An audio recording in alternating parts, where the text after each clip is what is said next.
Earlier I showed you guys how to take apart the condenser and radiator and all that stuff off of that car. Well, we're going to go ahead and put it back on this car.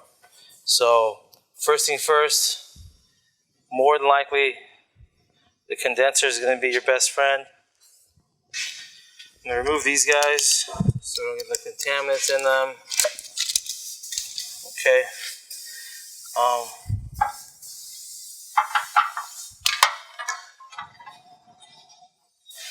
You can see in the front where the condenser fits,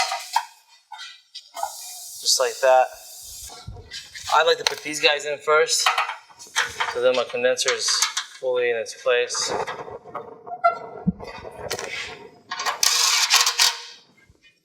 So this bracket will go into here. They sit right there, and there's another one right here, like that. These are those tens that go right there. So, boom, condenser is fully secured. And then we're going to reuse its old lines because they're not bad. Boom.